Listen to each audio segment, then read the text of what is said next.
आणि मर्सिडीज पेक्षाही पण चांगली आहे. त्या गाडीचं नाव आहे मिराई. मिराई म्हणजे भविष्य.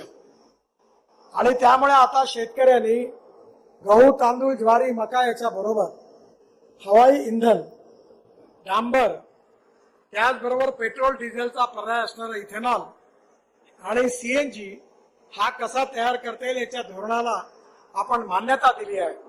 आणि मोठ्या प्रमाणावर देशात आता याचं उत्पादन सुरू झालेलं आहे. आपलं 16 लाख कोटी रुपयाचा आयात आहे, इम्पोर्ट आहे. हे 16 लाख कोटी रुपये जर शेतकऱ्यांच्या खिशात गेले तर गावं समृद्ध आणि संपन्न झाल्याशिवाय राहणार नाही. अनेक साखर कारखाने जे आहेत, तुमच्याही भागात ठोंबरे साहेबांनी बगास पासून सीएनजी तयार करायचा उद्योग टाकला आहे. त्यामुळे येणाऱ्या काळामध्ये केवळ अन्नधान्यावर अवलंबून न राहता शेतकरी ऊर्जादाता, इंधनदाता, हवाई इंधनदाता हा कसा होईल याचं धोरण आमच्या सरकारने तयार केलेलं आहे. आणि म्हणून मला विश्वास आहे की येणाऱ्या काळामध्ये गावं समृद्ध संपन्न होतील. जे 16 लाख कोटी रुपये आपण इम्पोर्ट करतो त्याच्याऐवजी हा सगळा पैसा हा शेतकऱ्यांच्या घरात जाईल. आणि स्मार्ट सिटी नाही तर स्मार्ट विलेजेस तयार होतील. आणि तरुण मुलाला जो शेतकऱ्याचा आहे त्याला आपल्या गावात रोजगार मिळेल आणि गावं समृद्ध आणि संपन्न झाल्याशिवाय राहणार नाही. हे धोरण सरकारने स्वीकारलेलं आहे. एकीकडे सिंचनाच्या सुविधा वाढवणं, विशेषतः आपल्या महाराष्ट्रामधले जे सिंचन प्रकल्प बंद पडले होते त्या प्रकल्पाकरता त्या काळामध्ये मी वॉटर रिसोर्सेस मंत्री असताना भरपूर पैसे दिले. विशेषतः प्रधानमंत्री कृषी सिंचन योजनेमध्ये विदर्भाकरता 11,728 कोटी रुपयाचे 60 प्रकल्पाकरता निधी दिला. बेमळा प्रकल्पाला 1,34 कोटी रुपये दिले. आणि बळीराजा जलसंजीवनी योजनेमध्ये 9,305 कोटीचे 69 प्रकल्प आपण यवतमाळ जिल्ह्यात विदर्भाला दिले. आणि यवतमाळ जिल्ह्यात खर्डा, कोची, आंबेझरी, मैदापूर, कोहळ, अमळापूर व इतर 8 प्रकल्पाकरता 488 कोटी रुपये दिले. मला आपल्याला एवढंच सांगायचं आहे की एकीकडे जलसंवर्धनाचा जो कार्यक्रम सुधाकर नाईकांनी सुरू केला त्याची मोठ्या अंमलबजावणी करणं, दुसरीकडे लहान, मध्यम आणि मोठे प्रकल्प पूर्ण करणं आणि आपल्या इथलं सिंचनाचं पर्सेंटेज आपण जवळपास 60% वरती नेणं आणि ते जर नेलं आणि उत्पादन वाढवलं तर आपल्या शेतात, गावात क्रांती झाल्याशिवाय राहणार नाही. आणि म्हणून भारत सरकारने मोदीजींच्या नेतृत्वाखाली हे जे नवीन धोरण स्वीकारलेलं आहे त्याचे परिणाम दिसायला सुरुवात झालेली आहे. ही गोष्ट खरी आहे की केवळ मका, ज्वारी, गहू, तांदूळ लावून काही आपलं भविष्य बदलू शकत नाही. आणि त्याचबरोबर अजून एक विनंती मी आपल्याला करणार आहे. आपण विदर्भ आणि मराठवाड्याकरता मदर डेअरी नागपूरला आणली.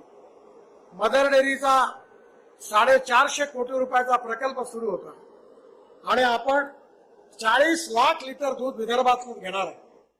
त्यामुळे येणाऱ्या काळामध्ये दुधाचं देखील उत्पादन वाढवणं याकरता आपण प्रयत्न करणार. 52 साली आपल्या इथून गीर जातीची गाय ब्राझीलमध्ये गेली होती. ती गाय 60 लिटर दूध देते. तिचा जो बूल होता, सांड होता, त्याचं सिमेंट साडून आपण विदर्भात आर्वी भागामध्ये दिवे साहेब माझ्यावर काम करतात त्यांच्याकडे तिथल्या गाईला दिलं आणि 8 गोऱ्या झाल्या आणि आता 4 गोरे झाले. आणि आता आपण असं तंत्रज्ञान विकसित केलं आहे की बेटी बचाव अभियान जसं करतो तसं आता गाईमध्ये 100% गोरीच होईल, गोरा होणार नाही. आणि 2 लिटरच्या गाईला जसं टेस्ट ट्यूब बेबी आहे तसं एम्ब्रिओ ट्रान्सफर ही योजना आणली. नागपूरला व्हेटरनरी युनिव्हर्सिटी सेंटर सुरू केलं. दुसरं सेंटर पवार साहेबांनी बारामतीत सुरू केलं आणि तिसरं सांगलीमध्ये चितळे डेअरीनी सुरू केलं. आणि या तिन्ही सेंटरचं उद्घाटन करण्याची मला संधी मिळाली. आणि आता हळूहळू आपली एक एक गाय ही देशी गाय 20 लिटरची होईल. दुधाचा महापूर आपण येणाऱ्या काळात निर्माण करू आणि त्यामुळे दुधाच्या उत्पादनामुळे शेतकरी निश्चितपणे समृद्ध आणि संपन्न होणार आहे. सिंचनाच्या सुविधा, दुधाच्या बरोबर पोल्ट्री आणि जसं गोट फार्म आहे तसं काऊ फार्मचा विकास आणि ऑर्गॅनिक फार्मिंग याला विशेष रूपाने प्राधान्य दिलेला.